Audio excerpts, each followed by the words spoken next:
Alright, let's get into the question.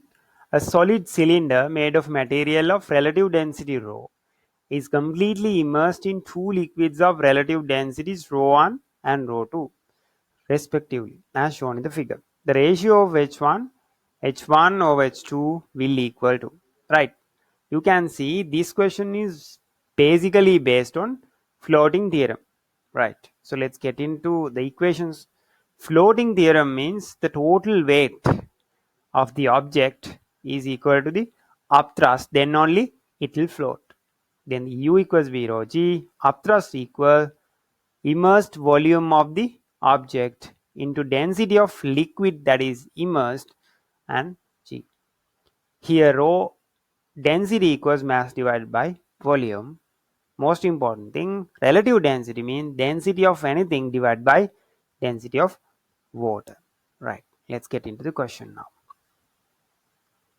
So here we have to use floating theorem. That means total weight of the object equals total upthrust. That means upthrust acted upon by rho 1 part and rho 2 liquid both. And here we have to consider the relative density.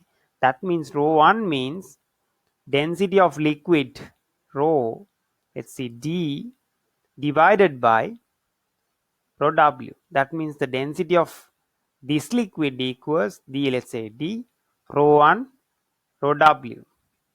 Rho 1 rho W, right? Just like other values, we have to multiply it by rho W, then it will be real density, right? So upthrust. So mg, the density of the material of the object, rho into rho W. So then volume, let's assume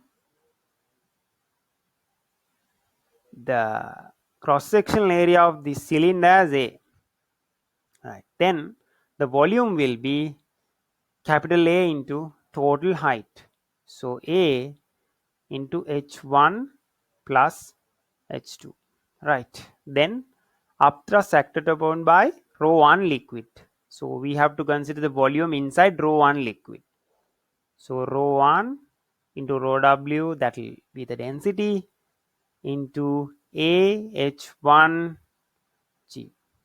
So here we have a simple G plus again the second liquid, again rho 2 rho W A H2G, right? So we can cancel off A, simple G, right, and rho W as well. Then we get rho into H1 plus H2 equals H1 rho 1 plus H2 rho 2, right?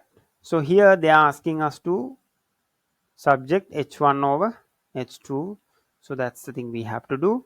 So let's simplify it furthermore. Rho H1 plus rho H2 equals rho 1 H1 plus rho 2 H2. Let's take all H1 here and H2 there. So we get rho H1 minus rho 1 H1. So here we get rho 2 H2 minus rho H2. So I take H1 out, rho minus rho 1 equals H2 rho 2 minus rho.